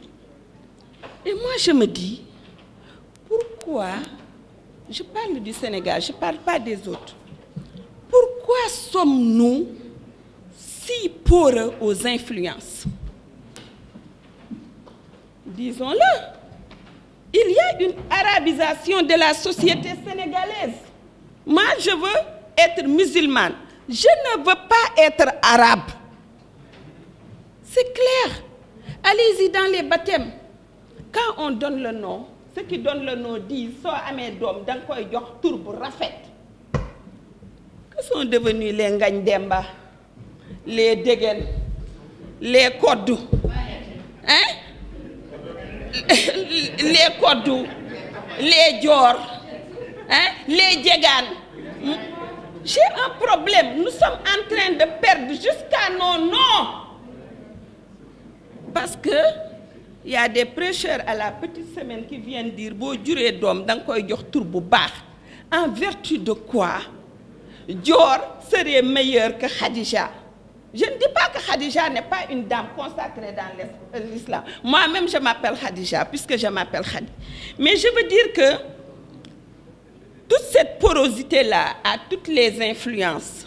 Je pense que c'est ça qui fait que tout modèle qu'on adoptera portera les germes de sa propre fragilité. Parce que nous ne partons pas finalement de ce que nous sommes. Je ne suis pas dans l'ère du temps, hein. Je ne suis pas dans France dégage, etc. Je ne suis pas dans l'ère du temps. Mais sincèrement, c'est une réflexion qui me tient à cœur. Restons musulmans, restons chrétiens. Mais dans ce pays-là, quand il ne pleuvait pas, les gens avaient des incantations. Moi, j'étais une férue du ndep. Quand j'étais petite, là où il y avait cérémonie de ndep, je me cachais de mon père et de ma mère pour y aller. Et je vous dis que je danse excellemment bien le ndep. Mais le ndep a disparu pratiquement de la société sénégalaise. C'était notre forme de thérapie, adaptée à notre réalité et à notre vécu. Au nom de quoi le ndep devrait être remplacé par la psychologie ou la psychiatrie dans sa définition occidentale. C'était des réponses endogènes à nos problèmes endogènes et qui marchait bien. Donc je ne veux pas en dire plus, parce que je sais que le temps nous est compté, mais vraiment c'était quelques réflexions que je voudrais mettre sur la table. Je passe sur la société civile, la citoyenneté, ses travers, je passe, mais je voudrais quand même remercier solennellement Elimane et toute son équipe, et je vous souhaite de fêter plus tard vos 50 ans. Merci beaucoup. Salam alaikum, Boki. Pour faire un peu dans l'air du temps, comme dirait Diatou, j'espère que vous allez organiser l'Indep national dont on a besoin, puisque vous dansez si bien. Vous prenez un gros risque avec moi parce que je n'ai rien préparé, je n'ai pas pris de notes contrairement à elle. Et je voudrais d'abord féliciter donc l'ex-Africa pour ces 10 années et peut-être aussi souhaiter que l'ex-Africa ainsi que le reste des organisations de la société civile, c'est ça, puissent organiser davantage de débats de cette nature sur beaucoup d'autres thématiques, parce que après vous avoir entendu les uns et les autres, j'ai comme des réflexions personnelles qui me passent par la tête. Contrairement à Diatou, je dirais que je voudrais dire que si on pousse effectivement la réflexion de dire que l'Afrique n'est pas mûre pour la démocratie, on constate qu'il y a une maladie de la démocratie en Afrique. On pourrait aussi dire que l'Afrique n'est pas mûre pour les États modernes tels qu'on les connaît. Et on pourrait faire une longue réflexion, une dissertation dessus, rien qu'à commencer par voir ce qui se passe sur la Corniche où on a tout pris, le domaine public maritime, tout, il n'y a plus de loi, il n'y a rien. On pourrait aussi dire que l'Afrique, comme disait Axel Kabou, refuse le développement. Et finalement, qu'est-ce que l'Afrique accepte? Quelle greffe l'Afrique accepterait? Je ne suis pas aussi pessimiste que le docteur Nongosila, que je salue au passage, en disant que peut-être bien que c'est le contexte et les hommes et les valeurs, et là je rejoins le docteur Ndiaye, qui expliquent les échecs de nos expériences. Je crois qu'il y a une forme de régression de l'expérience pluripartisane ou pluripartite, pour ne pas dire démocratique en Afrique. Le Parti socialiste de Senghor, que nous avons, nous jeunes, abordé à l'époque, fonctionnait de manière beaucoup plus démocratique que tous les partis qui s'en ont suivi jusqu'ici, y compris peut-être la République des valeurs, que j'ai l'honneur de partager. Parce que je n'ai pas entendu, après vous me partagerez votre réflexion, parce que dans le contexte dans lequel s'est créé ce parti, ce n'était pas le parti de Senghor. C'était le parti d'une frange de la population sénégalaise, d'une certaine élite sénégalaise qui aspirait à prendre part à la gestion du pays, y compris les syndicalistes, des milliers maraboutiques, des milliers paysans, des milliers enseignants. Et Senghor ne pouvait pas, dans un congrès du Parti socialiste, imposer sa vue comme le ferait aujourd'hui le président actuel avec la paire que j'ai participé aussi à créer, aussi facilement que de choisir son successeur et de l'imposer au vu et au su de tout le monde. Pourquoi on a connu cette régression? Je ne crois pas qu'il y a eu l'intervention de puissances étrangères. Il y a eu comme un délitement de notre société et de nos acteurs politiques. Je vais aller plus loin. Je pense que le référendum de 1958 offrait quand même des conditions relativement démocratiques de prise en charge, relativement, je dis. Parce que la Guinée, où il y a un syndicat fort et des hommes politiques forts et un mouvement puissant d'aller vers les indépendances, la Guinée a su s'affranchir avec 96 ou 97,16%, quelque chose comme ça, 97% pour le non.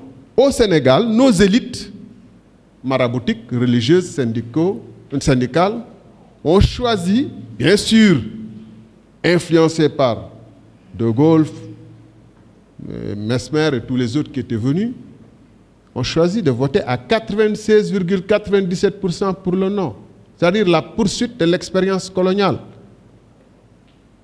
Vous me direz qu'au Niger, Djibo Bakari et les autres ont subi un coup d'État. Mais il y avait quand même des conditions relativement, devons le dire, plus transparentes, pour ne pas dire plus démocratiques. parce que démocratie sous-coloniale, c'est antinomique, relativement plus transparente d'organisation de ces échéances. Alors, depuis lors, on a connu, il faut le dire, un certain mouvement d'ascension vers le progrès, tiré par les syndicats, les partis politiques, et aussi l'éthique de certains hommes politiques. Je crois que les élections de 2000, doivent beaucoup à la participation de la presse, des syndicats, de la société civile, mais doit aussi à la vision d'un homme qui s'appelle Abdou Diouf, et que j'ai horreur de devoir donner l'impression de revenir et de flatter ce que j'ai à un moment donné déchiré. Je crois qu'il a une certaine grandeur et une certaine éthique. Et c'est là où on est d'accord que sans éthique, il n'y a pas de société qui vaille. Il a eu la grandeur d'accepter et de comprendre que l'ère du temps, c'est d'aller vers un certain progrès. Une constitution plus ouverte, un code électoral plus consensuel et plus démocratique, plus transparent, qui permettent une participation et surtout une liberté de presse beaucoup plus importante que dans beaucoup de pays, y compris en Europe et en Amérique, dans les Amériques. Et pour terminer, je ne voudrais pas trop être long. Finalement, la démocratie, moi je préférerais parler peut-être... La démocratie, ce n'est pas que les élections, on est bien d'accord. La démocratie, c'est des institutions importantes, mais comme vous l'avez dit pour le cas des États-Unis, pour Athènes, la démocratie, c'était quand même la pratique d'une certaine élite. Les esclavagistes américains ont exercé entre eux des règles qui ont fonctionné de manière quasiment admirable tant qu'on n'est pas des esclaves ou des Indiens, etc. Parce qu'ils avaient un certain sens de l'éthique, mais parce que aussi leur société et leur économie et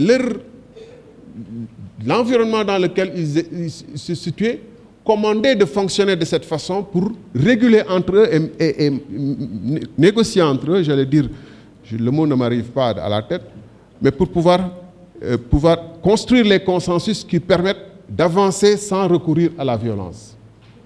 Nous, notre problème majeur, c'est qu'on n'a pas su sécréter, à mon avis, dans nos pays, des élites qui vont au-delà des politiques, mais qui concernent les universitaires, la presse et autres, qui posent les problématiques qu'elle a posées tout à l'heure et que nous posons, qui essaient de trouver un cadre consensuel dans lequel on définit de nouvelles règles que les politiques vont appliquer parce qu'il y a une surveillance de ces élites, journalistes, syndicalistes, etc., universitaires, pour pouvoir amener les politiques, dénoncer les politiques, s'approprier les politiques, proposer des politiques pour questionner ceux qui dirigent. Et en l'absence de toute éthique, vraiment, je remercie beaucoup, c'est pourquoi nous, notre parti, je ne fais pas de la propagande, ça s'appelle République des valeurs. Je termine là-dessus, mais je disais à un ami universitaire hier, quand on ramène des questions essentielles qui touchent la société sénégalaise, sur lesquelles on devrait débattre, à des problèmes individuels, par exemple la question de nos ressources naturelles, lesquelles j'ai eu des problèmes avec On ramène ça, y compris des journalistes ramènent ça, et la plupart des journalistes ramènent ça à la question de savoir si Thierno Sall a démissionné ou s'il a été chassé. Et que j'ai dit qu'au-delà du livre que j'ai proposé, il y a des choses qui sont dans les sites internet des ITIE, des ministères, qui disent de manière très claire comment on a été spolié de nos ressources et que la plupart des intellectuels, des journalistes, des universitaires, de la société civile se taisent et ne questionnent pas ces choses essentielles par lesquelles on est spolié et qui ramènent ça à une question entre deux personnes, deux individus, alors qu'il s'agit d'une question fondamentale sur le devenir de notre société. Donc ce n'est plus seulement les élites politiques qui sont en cause, c'est notre société qui est malade. Je vous remercie.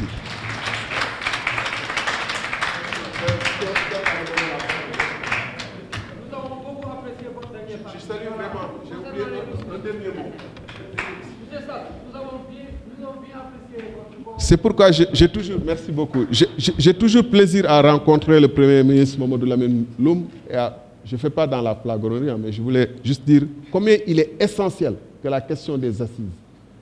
Et on vous conjure de continuer à poser cette question, de construire un consensus auquel on adhérerait pour qu'ensemble, avec vous et les autres, on puisse surveiller ce qui se fera demain. Mais il est dommage que d'autres ne vous rejoignent pas, mais continuez, parce que c'est vous, avec l'équipe des assises, quand je dis vous, c'est tout le monde. Vraiment, on vous salue, on salue le travail. Merci, monsieur le modérateur ou président de séance. On nous a invités à célébrer les 10 ans de l'ex-Africa. Je voudrais porter un témoignage personnel sur la ténacité, le courage de son président Eliman, que je connais depuis 2011, dans les fameux événements du M23. Il a été là, présent, physiquement, intellectuellement, pour porter un nouveau projet pour ce Sénégal. Eliman, félicitations pour avoir tenu bon, et à travers toi, félicitations à l'ex. L'ex en anglais, c'est jambes. Donc les L, I, J, S renvoient à jambes. Donc vous êtes des jambes, des trépieds. Parce que sans ces éléments-là, on ne peut pas gouverner. On ne peut pas se développer. Je pense que vous avez bien fait de trouver ce concept. Quelques éléments maintenant. Quelques éléments. Je pense que fondamentalement, lorsqu'on pose la problématique de l'état de démocratie dans notre pays, sous le repérage de la logique de conquête de pouvoir et logique citoyenne, mais principalement, ça pose la question du développement. Démocratie économique, sociale, sur tous les angles. Et ça interpelle la problématique des politiques publiques. Mais quelle est la responsabilité du citoyen à travers ses organes, la société civile, parce qu'on a l'habitude d'accuser principalement les partis politiques. Mais je pense qu'il faut aujourd'hui aussi interroger la société civile. Quelle est la nature de cette société civile? Je termine, c'est cette question que je voulais poser. Merci beaucoup de m'avoir donné la parole. Alors juste 2 ou 3 commentaires sur d'abord le premier aspect qui est la nature de l'État. Avant de parler de démocratie, je crois qu'il est important de parler de l'État en Afrique. Et lorsqu'on parle de l'État en Afrique, l'État moderne, c'est l'un des principaux héritages de la colonisation, en plus du franc CFA chez nous. Mais on n'a pas su construire des États solides. Et aussi, on a 60 ans d'existence, parce qu'il a fallu des siècles aux États-Unis ou à certains pays européens de construire des États forts. Mais nous, on est à 60 ans, je crois qu'on doit être indulgent envers notre État.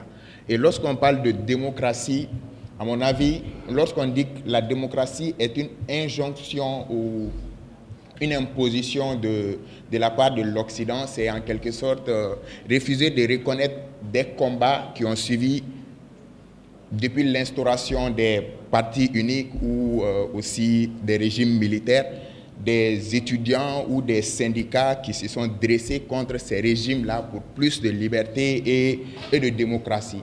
On ne peut pas occulter cette dimension internationale dans laquelle nos États se trouvaient, mais il y a aussi des combats qui ont abouti à l'instauration de cette démocratie. Pour terminer avec nos constitutions que le Premier ministre a évoquées, par exemple, dans la plupart des constitutions en Afrique de l'Ouest, on peut faire 2 observations. La première, c'est que nos constitutions sont très peu détaillées. C'est pour cela peut-être on peut parler de 3e candidature du président ou le fait de se retirer. Et aussi, elles sont très peu contraignantes. Je vous remercie. Bonjour, monsieur, dames. J'aimerais surtout d'abord remercier Eliman pour son invitation et le féliciter pour son travail de tous les jours dans la presse et dans la réflexion globale et pour toutes les valeurs que nous partageons. Saluer monsieur le Premier ministre et tous les conférenciers pour leur brillante intervention et lancer un appel à la classe intellectuelle pour arrêter l'autoflagellation. Je pense que nous avons des pays qui existent depuis au moins 7-8 siècles. On ne peut pas juste se cantonner à mesurer notre évolution par rapport à la démocratie. Nous avons une histoire très longue avec des valeurs, avec des hommes de dimension planétaire. Nous n'avons rien à apprendre ailleurs.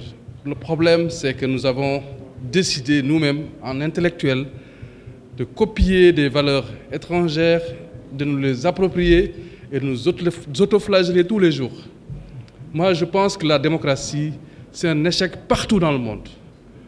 Je m'explique, il n'y a aucun pays où il y a un taux de participation supérieur à 30%.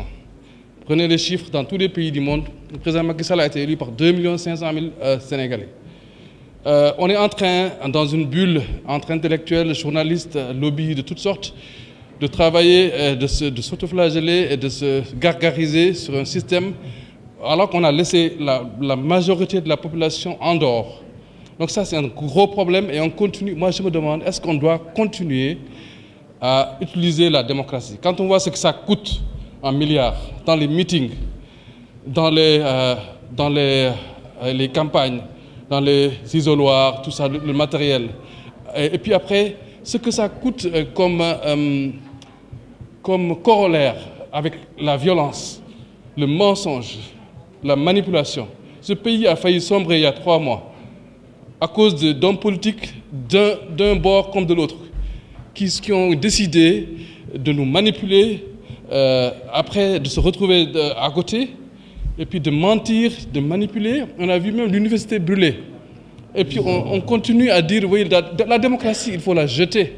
Il faut que les Sénégalais se réveillent. On a des Cheikh Oumar Foutiyou, on a des Thierno Souleymane Baal. Nous, on avait notre constitution réglée, 100% efficace en 1776, alors que les Américains se cherchaient, alors que les Français se cherchaient. Et on est là, on est en train de citer des Montesquieu, tout ça c'était des négriers. Tous ces gens qu'on cite, c'était des vendeurs, des esclavagistes. On a des rues aujourd'hui dans le Sénégal qui s'appellent Faidherbe. Faidherbe a brûlé au moins 1000 villages au Sénégal. On est là, les intellectuels, il faut qu'on s'assume.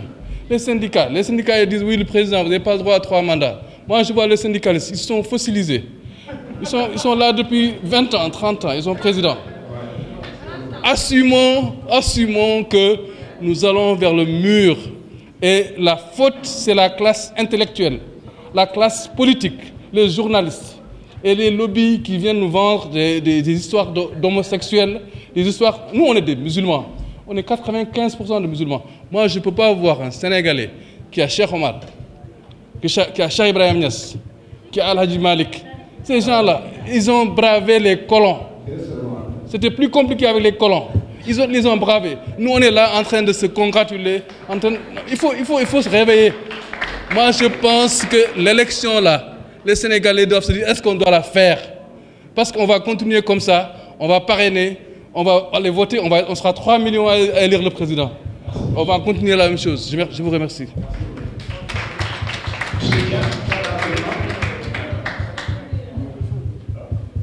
Je remercie tout le monde et je félicite tout le monde.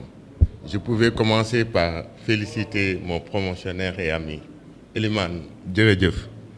Djeredjeuf d'abord parce que nous avons fait sociologie ensemble et nous avons vu beaucoup de nos amis devenir politiques, s'engager dans la voie politique.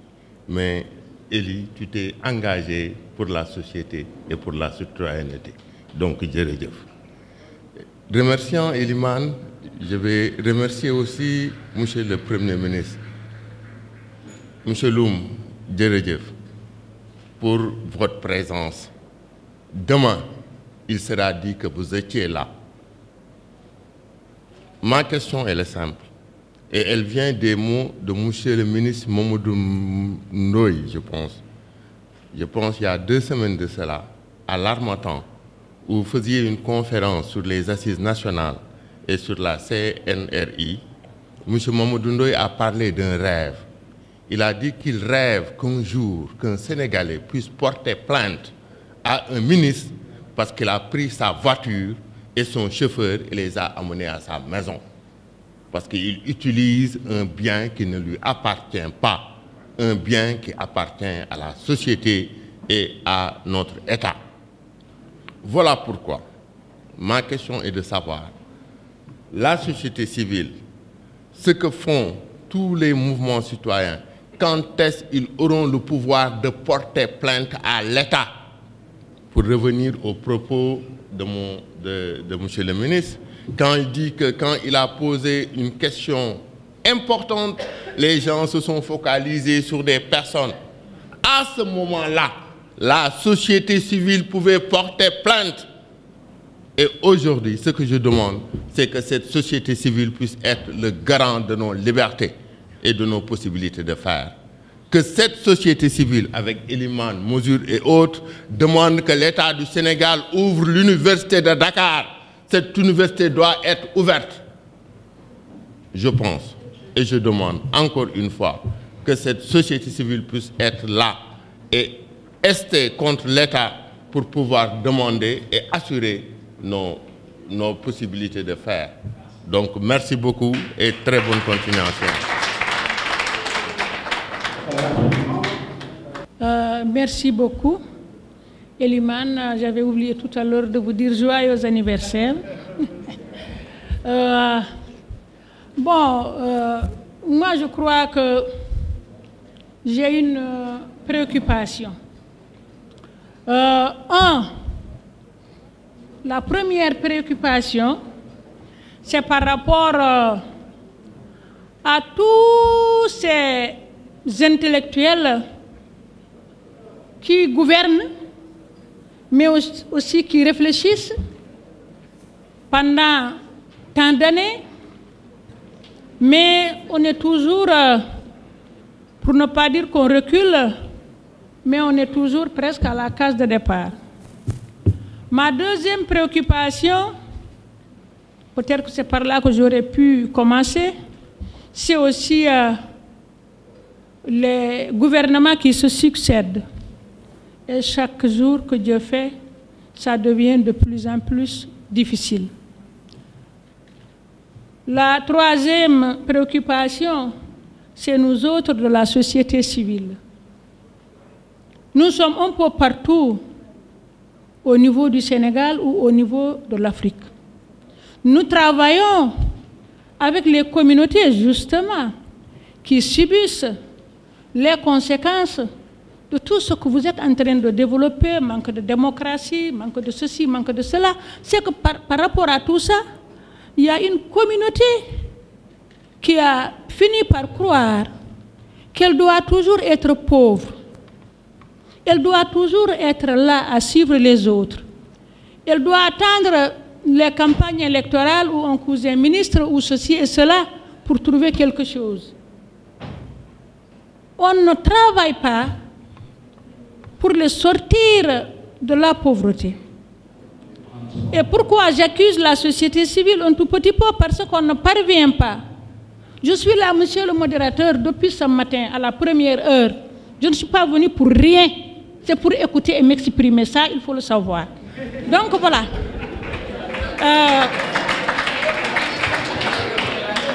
Voilà. Si je reviens... Pardon. Voilà. Oui, oui. Elle fait partie de mes profs. Donc si je reviens, le rôle de la société civile, nous ne parvenons pas. Justement, on est là pour soulever les problèmes. Quelquefois, il y a certaines organisations qui proposent aussi des alternatives, mais on ne parvient pas à mutualiser nos alternatives, à voir comment nous allons renforcer ces territoires, ces terroirs, à sortir maintenant eux-mêmes leur plan ou leur projet politique qui repart au niveau des villages et qui remonte. Et qui va, ce projet politique de ces terroirs, ils vont dire désormais, toi qui cherches à nous gouverner en tant que maire, Attention, c'est ça que nous voulons. Toi qui cherches à ce qu'on t'élise comme, comment on appelle ça, député ou président de la République, je crois que nous devons mutualiser nos expériences et aider ces territoires maintenant à remonter pour qu'ils puissent aussi comprendre. C'est eux qui peuvent changer. Mais pourquoi tous les politiciens tapent sur Dakar, pour avoir Thiès, parce qu'il y a l'électorat. Mais aujourd'hui, pourquoi aussi nous, on ne retourne pas dans les quartiers, dans les villages les plus défavorisés pour les appuyer à comprendre qu'ils sont aussi des acteurs de changement. Voilà un peu ma réaction. Et moi, je culpabilise tout le monde. Et arrêtez aussi d'assumer les autres. Les autres ont compris ce qu'ils veulent. La France, non, si on maglumun nangu, nous tekoko daganna. Arrêtez de les accuser, assumez et changez vos choses. Merci. Alors, li tax ma ñaan kàddu ñaari mbir la. Lex Africa dafa am ci signification éthique. Éthique du lu am solo. Soxna Astou wax l'arbre à palabre wax penc. Waxaale ci baat di lu am solo ndax ci sunu cosaan ci sunu aada sunu bâtir maanaam sunu culture sans ñu bind sans ñu signer bu ñu la mësaan wax sama kàddu rëcc na ma wala sama baat rëcc na ma lu fort fort lay tekki sama baat rëcc na ma mooy joxe naa sama kàddu mënatuma koo dabu je pense au propre comme au figuré sama baat rëcc na ma mënatuma ko dabu benn li ma wax waxoon naa ko mënatuma ko jëlaat ñaareel bi sa baat su la rëccee boo ko ñàkkee maanaam dee nga kon su fekkee jàpp nga ni solo si baat am mooy mënatoo koo dabu wala su la rëccee dee nga kon su fekkee danga wax wàññeeku nga ni waxuma lii wala waxewuma ko nii wala vous ne m'avez pas compris pour man loolu c'est l'autre nom de la mort nit kiy wax li mu wax moo leer ko ni lii la wax mu seq ko ak nawleem wàññee ko ni ko du loolu jàpp naa ni kooku su fekkee mi ngi dund aussi nit kuy dund la mais niteem jeex na te nit kuy dund nit bu ci nit jógee kon jeex na tàkk leneen desatu ci. Elimane Abi Kane maa ngi lay féliciter encore une fois ci ñi nga taamu ñu jiitu fii ci mbir mi anniversaire bi di ko doxal. Li tax ma la ciy ndokkale ci li ma xam jàpp naa ni kenn kuñ ci topp ci éthique kenn du ko jam monsieur le ministre wala le premier ministre comme on fait au titre monsieur le premier ministre maa ngi lay ndokkale di la sargal li ko waral mooy jàpp naa ni tey suñu la vaaroon wala ñu TikTok la xëy na doo am gàcce doo sëgg doo ni ce ne sont pas mes propos muy lu jafe ci way politique yi alors leneen li mooy fàttali ci docteur Aboubacar Ly bi mu yëkkati kàddu ñu teg Cheikh Anta mu ni woon ndongo askan baatu askan wi wala bokk askan wi li ci ëpp dégguñu làkk doxandéem bi loolu moo tax démocratie mënula am ndax su fekkee ñi ëpp li ngay wax dégguñu ko nga bëgg a doxal bëgg a tabax ci làkk bi nga xamante ne ñi ngay wax dégguñu ko kon doo mës a tabax kon ñi nga xamante ni ñoo ne dañuy doxal wala dañuy tabax dañuy fooxal askan wi waaye duñu yóbbu réew mi fenn duñu ko soppi docteur Marème Touré